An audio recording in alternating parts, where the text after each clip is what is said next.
wajjecha abbootii gadaa waggaa qabbaanee dubbannu keessatti mari'atanii namoonni jedhanii jiru.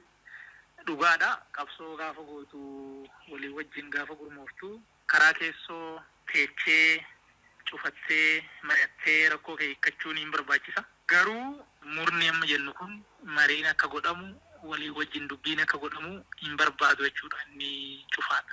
Obbo Taayyaa Madura yeroo ajjecha abbootii gadaara raawwatame mootummaan abbaa shaneedha jedhee ture.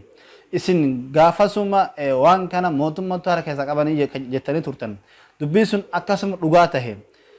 Ajjecha kooministeera poolisii Salamoonis shanee jechaa jiranii isinis mootummaatu harka keessa qabachaa jirtan. Kanarratti hoo ragaa maalii qabdan? Waan kanarratti ragaa jira. Wanni dhiyeenya kana mul'achaa jiru. Wanni ammatti ifan goone jira. Garuu waan tokko namni akka duubatti deebi'ee dubbii san laaluu fi Komishinar Salamoon nama ittaanaa komishineraa ta'ee poolisii Oromiyaa tajaajile. Gaafammoo karaa bahaa kanaanii uummanni keenya ka Harargee ka Baalee gaafa duula abdiileetiin buqqa'an nama uummata sanirraa rakkoo qolachuuf achitti miseensota poolisii wajjin duule nama gatii guddaa kaffale nama baay'ee beekamaadha jechuudha. Awwaalchi nama kanaa garuu maarshii baandiidhaan hin taasifamu. Yoo duubatti deebitee ilaaltu maarshii baandiin argamuu dhabuu qofa otoo hin ta'in seenaan isaa barreeffamee hin dubbifamu. Abbaan silaa poolisiidha. Maatitu jarjaree awwaalamu jedhameetti sababa hin taane dhiyaate odoo awwaalchi isaa odoo boo'ichi isaallee akkaaf garan godhateen hin deeme goonni ammas ga'u sun. Isa laaluu hin dandeenya. Ergasii as wanni dhufaa jiru immoo wanni mul'achaa jiru immoo waan namni sururu hin jira jechuudha. Saniin gamanatti namni gaafa sanii isaan wajjin rukutamu Komishinar Tasfaayee Dinquu ka jedhamu kan waaqi du'a oolche kan akka malee miidhaan irra gahe yaalii silaa biyya biraa ka isaa ajajame warri uggure jira jechuudha. Akka inni yaala kanan argan suni maal inni jedhu likoon itti kennitu duruu jira. Saniin gamanatti garuu wanni amma booda deebinee ilaallu jira. Obbo Taayyaa isin bakka bu'aa uummataati. Aanaa kuyyuuf naannawa san bakka bu'aa uummataa turtanii. Naannawa isin bakka buutan kana yaaddoo nageenya hamaaf saaxilamaa jiran. Sanii wal qabatee guutummaan Oromiyaa keessatti yaaddoo nageenya hammaatee jira. Kanaaf maal jettan yaaddoo nageenya kana hammaate kanaaf isin maal jettan? Dhugaa dubbachuu fi akkuma gara oliititti sii kaase rakkoon akkana hammaatu kuni akka dhufuu deemu waggaa 2 dura waggaa 3 dura argaa turre. Akkaataan caasaa nageenyaa itti qabaa turre. Akkaataan siyaasaa naannoo keenyaa itti hoogganaa turre. Bakki sunitti wanni jal'ate baay'ee jira. Sanirraa qabdee gaafa laaltu wanni akkana akka dhufu inuma beekamaa achi dhufaa jira jenneellee innee jirra na qofa miti namoonni biraas jiru. Ammarra dhaabbannee olaallu garuu waan baay'ee ulfaata waan takka argamee hin beekne. Bara dhiirri itti gudeedame, bara abbaan gadaa itti ajjeeffame, bara namni bakka baay'eetti bahee galuu itti dadhabe. Waan baay'ee fokkisu jira jechuudha. Kun namoota gariitii fi namni milkaa'ina hunda galeessa jedheetti dubbata. Milkaa'ina hunda galeessa bara kana ka goone jedha. Milkaa'ina hunda galeessa yoo ta'e wanni kun kaayoon qabame maal inni kaayoon nu beeknu badhaadhina hunda galeessa jenneeti yammarannee qabanne. Warri gadadoo kanaan milkaa'ina hunda galeessa jedhee himu of course waan hojjetame haaluuf hin ta'u qamadiin qotame jira. Amma xiqqaatuu danda'a guddatuu danda'a manneen barnootaa ijaaraman jirani. Garuu immoo manneen barnootaa ijaarame san akkuma jiru ta'ee kan deebi'ee naannoo kana keessatti gubatee kan naannoo kana keessatti barbadaa'ee manca'e immoo amma ijaarame san hin caala. Waan kana walitti hidhanii ilaalanii milkaa'ina hunda galeessa keessa jirra hoggaa jedhan maal jechuudha ka jedhus laaluu hin dandeecha. Obbo Taayyaa akka uummanni haala hamaa keessa jiru naa ibsanii jirtan. Yaaddoo nageenya kanaaf eenyu itti gaafatamummaan? Waan amma keessa jirru kana akka ta'u qaamni qooda taphate baay'eedha. Jalqaba irratti qabsoo karaa nagaa injifatee magaala seenee gara bosonaatti deebisuun sirriin turre. Qabsoo karaa nagaa gara jeequmsaatitti oofuun sirriin turre. Ammoo uummata keessa deemee mirga namaa saamicha jecha waan hin malle godhu kun sirrii miti.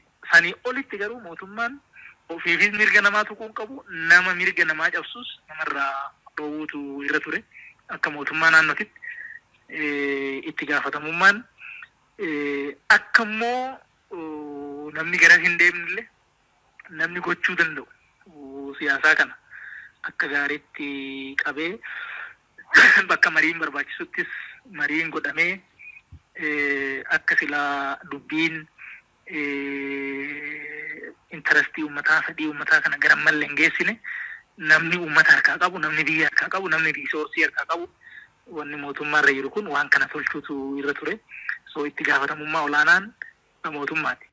Obbo Taayee dhimma dhuunfaa keessanii isin gaafadha. Eegdonni keessan akka kaafaman dhagahamaa jira. Wanni kun hangamta akka dhugaadha kaafamanii jiranii? Suni dhugaadha. Rakkoo guddaallee miti immoo ka'ee jira. Wanni amma yaaddoo ta'u garuu hin jiru. Obbo Taayee isinii fi namoota akka keessanii kan mootummaa keessa ta'e mootummaa qeequu aangoodhaaf akkana ta'anii aangoo dhoowwatanii aangoo dhabanii aangoo barbaadaaf haala kana mootummaa qeeqanii jiran kun hangamta akka dhugaa isin dhuguma aangoodhaaf kana taatanii?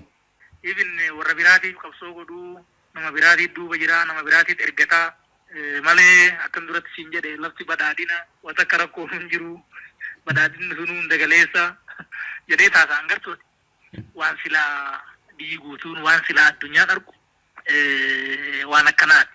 Anillee namni yaada akkasii qabus rakkoon kun sirratuu qabaa qajeeltoo qabsoofneef qabnaa yaadama irra dhaabbannee qabsoofneef qabnaa ida'amuun amma jallatee jira.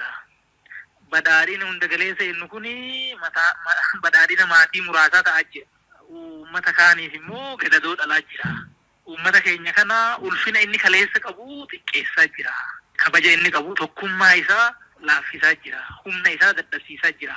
Akka itti deemnu kanaan fagoo deeman jirru dubbii kana dhaabbannee ilaalle akka paartii akka mootummaatittis waan sirreessuu qabnu sirreessinee qaamota dubbiin kun laallatu keessa jirus ka ala jirus walii wajjin dubbannee uummata kana akka humnuusin hariiroo sabaaf sablammii wajjin qabnus gahee biyya kana keessatti qabnus akka inni toora qabatu akka inni kallattii qabatu gochuu qabnaa gochuu barbaachisaa ka jedhu jechaa irra malee nu ammas aangoo hin barbaannaa nu kennaa jennaan namni nuti hin jiru ammoo ani aangoon ani irra jiru bakkan duraan ture ol ta'eef ministeeriin jiraani namni biraas sadarkaa sanitti fedhii dhabraa aangoo kana qabu hin jiru waa hundaa ol garuu aangoo yoo barbaaddellee barbaaduun cubbuu miti haa ta'u aangoo eessarratti qaban yoo biyyi sadarkaa amma irra jiru kanatti rakkoo keessa jiraatu ta'e yoo uummanni guyyaa guyyaadhaan kama karaa argu ta'e yoo diinagdeen biyyaa sadarkaa kanatti kalaamsha'u ta'e aangoo nati hawwitu eessa jiraachuufuu wanni yaaddoodha.